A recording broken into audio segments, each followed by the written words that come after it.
Today on The African Story, it has been a little over a year since Bola Ahmed Tinubu was declared president of Nigeria. Sadly, Nigerians have been trooping out en masse to protest the high cost of living.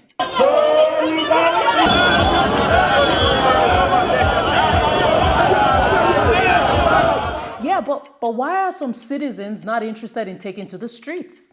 Then, on This Week in Africa, I go down memory lane to celebrate Africans who made history at the Oscars, the Grammys, and even on the cover of Time magazine. I can't wait to tell you more about that. Finally, Burkina Faso's religious communities have, for the most part, coexisted peacefully. So, why are religious houses being attacked? What actions can the government take to curb these insecurities? You really must watch to hear my two kobo. I am Miss Giving You What You Need, Gloria Ayo, and this is The African Story.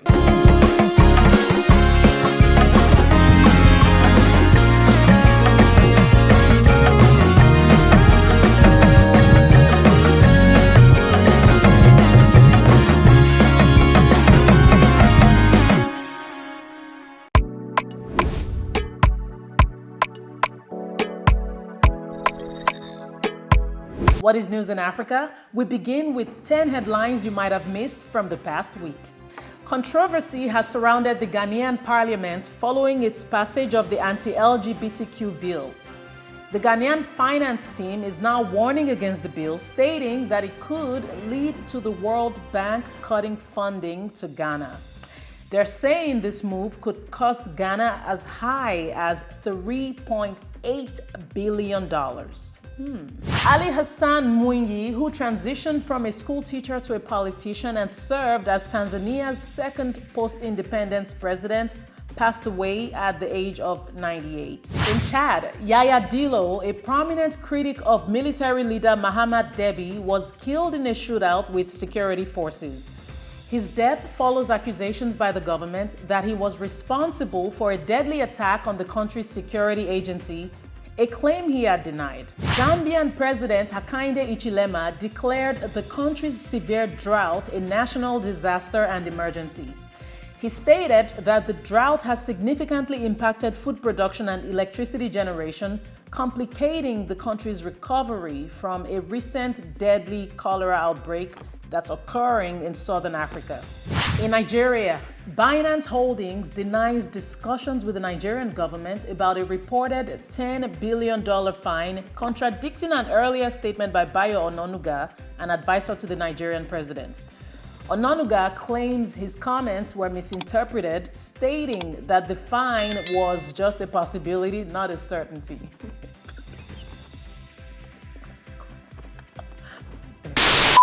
The International Criminal Court ordered Dominique Ongwen, a former commander of the Lord's Resistance Army, to pay $56 million in reparations to several thousand victims of crimes against humanity.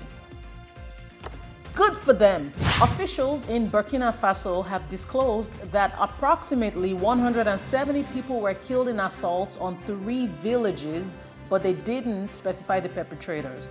Additionally, there has been no official count released for the casualties from the attacks that only just happened recently on a mosque and a church. I think this was on February 25, which resulted in the deaths of at least 15 Muslims and 15 Catholics. Now, this is a deeply troubling situation. Burkinabés have been dealing with increasing violence and instability, primarily due to jihadist groups that have been linked to Al-Qaeda and the Islamic State. These groups have been responsible for numerous attacks, leading to significant loss of life and even displacement of communities. So this lack of clarity on who exactly is behind these specific attacks is not an uncommon one. The chaotic nature of the conflict and the presence of multiple armed groups can, in fairness, make it difficult to immediately determine responsibility. However, the pattern of targeting places of worship and rural communities is consistent with tactics that have been used by jihadist groups to instigate sectarian violence and for them to exert their control. There is also that need for them to plant a discord among different religious communities, which traditionally have coexisted peacefully in Burkina Faso. These perpetrators know that these attacks are devastating on a human level, but they also want to undermine the social fabric of the society. So, of course, in order for this to be fixed, there has to be more military action against the perpetrators, but efforts also have to be made to address the underlying social, economic, and political issues that are fueling these conflicts. The people deserve rest. They deserve relief. Anyway, let's go to entertainment now. John Okafor, widely recognized by his stage name, Mr. Ibu, a renowned Nollywood actor, has reportedly died from a heart attack at the age of 62. Mr. Ibu had been in the news due to his health struggles, which became widely known last year. And this led to amputation of one of his legs, which was extremely tragic. So yeah, really, really sad stuff. Also, 7 suspects have been arrested for their alleged involvement in the murders of renowned South African rapper Kiernan Forbes, widely known as AKA, and his close friend Tabello. In sports, France and Juventus midfielder Paul Pogba has said that he will try to clear his name after he was handed a 4-year doping ban imposed by Italy. And now to the lead story.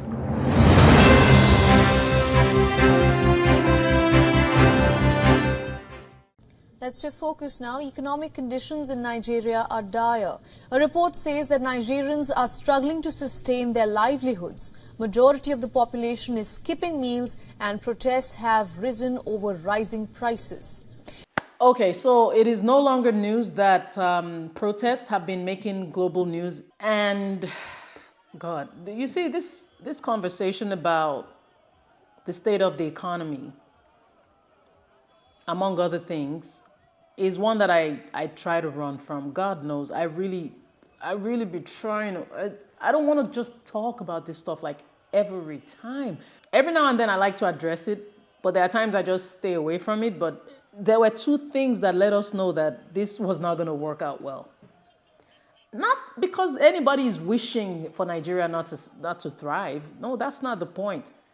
First and foremost, rigging. You rigged your way into power. It was so glaring.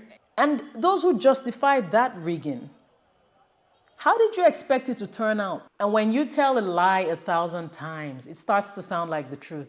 There was no need for an election to be that controversial. You actually think somebody who does things that have been considered dishonest, allegedly, you think he would come in and put you first? Did you really think that was how it was going to work out? Well, let me ask you this. And this is the second indicator of how we knew that this was going to turn out badly so far. The cost of governance. People are stressed. People are going through severe mental health crises because of the situation of things in the country. But all you're doing is splurging. You had just removed fuel subsidy. The cost of living had clearly skyrocketed, but the priority was to spend, buy cars, just floss. Nigeria was literally on its knees. That was why that election was a big deal. People are literally dying, even people who supported this government. Hunger is what is driving them to the streets, not the opposition. Basic food items have become too expensive for some Nigerians to afford. And we're supposed to be Africa's biggest economy. There's been an increased attack on warehouses. The Nigeria Customs Service even had to suspend the sale of seized bags of rice after that stampede occurred, where 7 people were trampled to death. This situation is as real as it gets. Lives are literally at stake here. And in all of this, my big concern is for the children who have to bear the brunt of our decisions. I mean, look at the children protesting the killings of their parents. That's tragic stuff. Or children who have to go without. Until we start looking beyond our immediate needs, we may be back here again in 2027. We can't all keep quiet and watch the country go where it's gone. We're all stakeholders. How did we get up to 30% inflation with food inflation at over 35%? You know you can like Ashiwaju and still keep it real, right? You know you can like the APC and still keep it real. And I'm not a fan of anybody rubbing it in. It affects all of us at the end of the day. We're all in this together.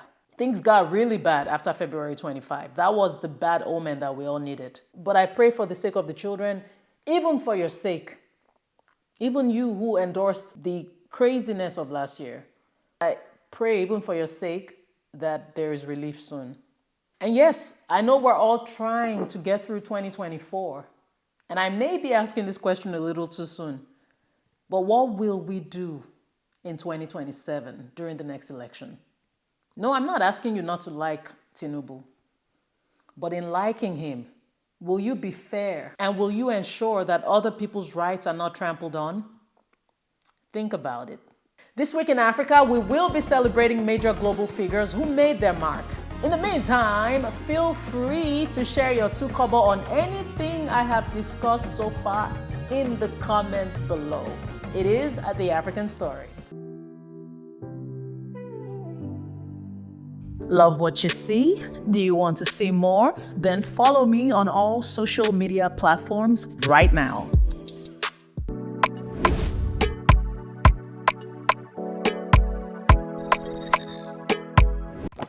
March 3, 1959, Malawi.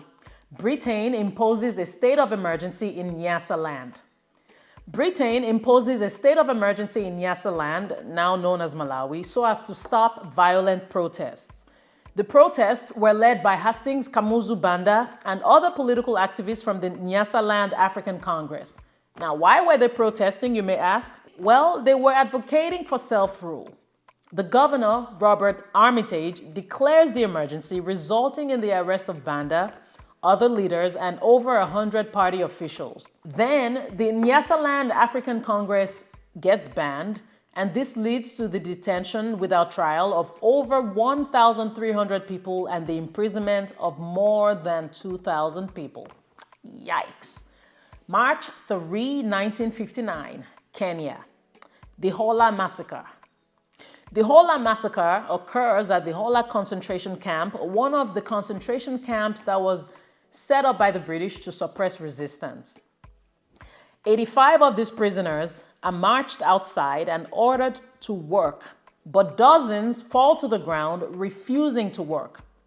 They are then beaten by the guards. About 11 of them die, and another 23 or so need hospital treatment.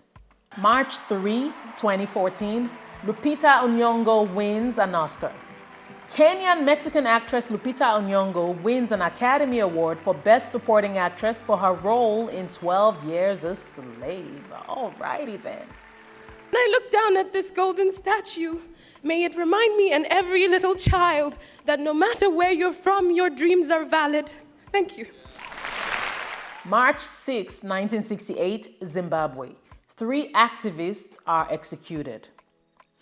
In what is now Zimbabwe, but was once called Rhodesia, 3 people who are fighting against the government controlled by a white minority are hanged, despite the request from Britain's Queen Elizabeth, who is officially the leader of Rhodesia, asking for their punishments to be less severe. Interestingly, back in Britain, many believe that Rhodesia's 1965 Declaration of Independence is not legal and that its leaders have no right to execute anyone, so they heavily criticize these decisions. March 7, 1960, Kenya. Tom Mboya is featured on Time magazine. One of the founding fathers of the Republic of Kenya, Tom Mboya, becomes the first Kenyan to be featured on the front page cover of Time magazine in a painting by Bernard Safran. March 7, 2021, an African hosts the Grammys. South African comedian and political commentator Trevor Noah becomes the first African to host the Grammys. He would go on to host it 3 more times. Yay! March 8, 1993, Nigeria. Fela gets arrested.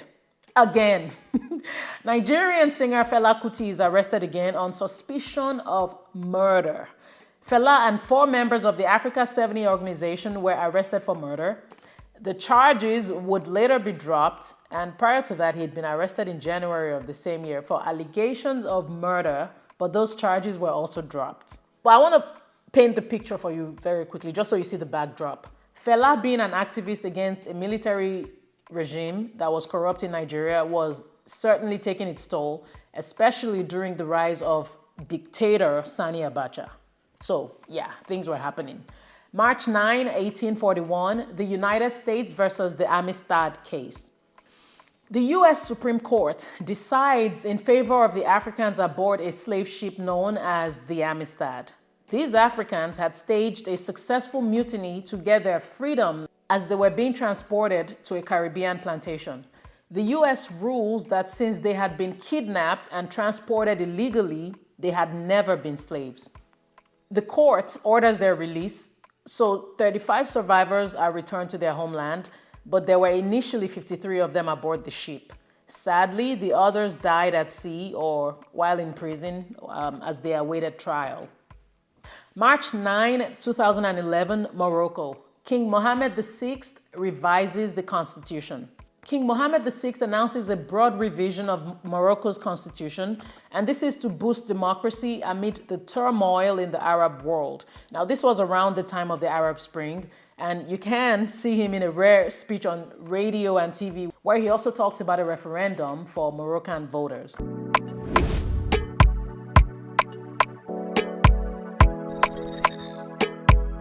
March 6 is Ghana's Independence Day. So in 1957, the Prime Minister of Ghana, Dr. Kwame Nkrumah, declares the country free from British colonial rule. And Ghana, why this is a big deal, Ghana also sets a record as the first country to gain independence from colonial rule after the long fight for freedom.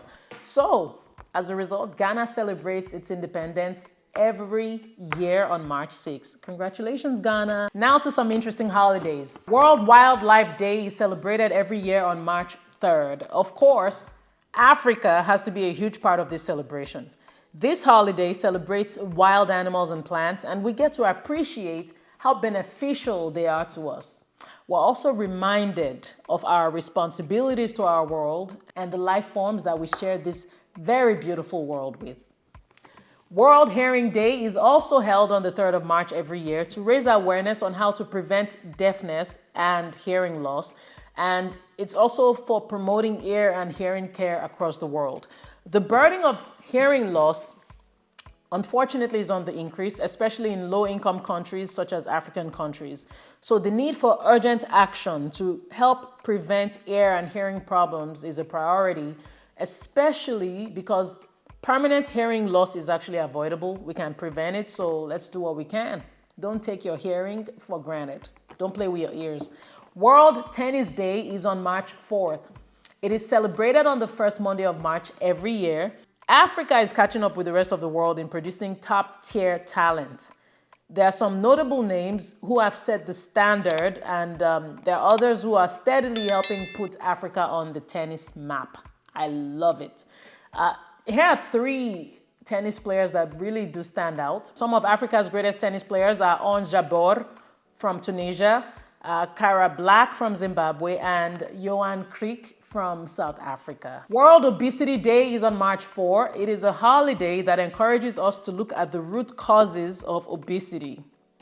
Did you know that obesity is not just a Western problem? It's also an African problem. Newsflash, obesity is now on the rise as there is increased access to processed foods, for instance. So what we're doing now is we're eating less fresh food. Sadly, the number of obese children has doubled since 1990.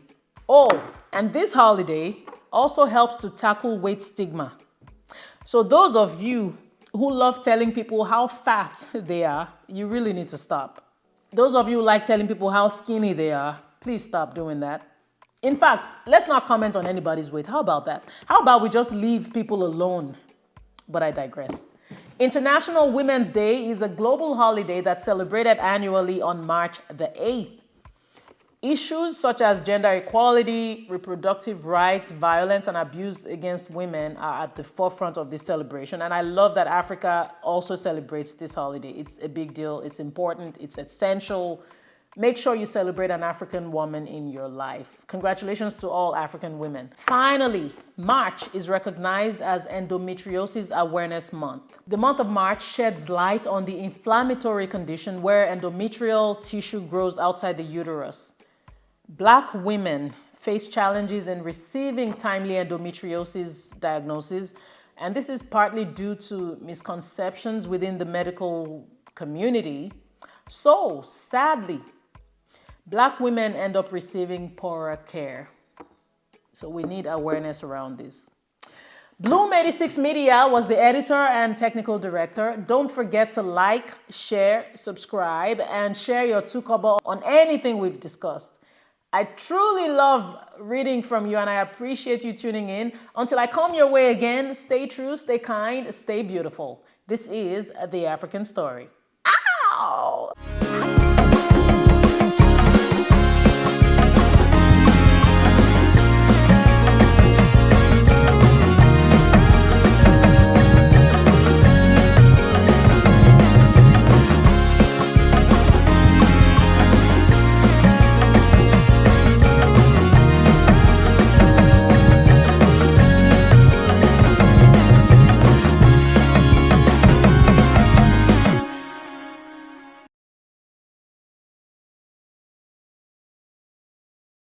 Hola, do you want more contents like this? Then I need your help.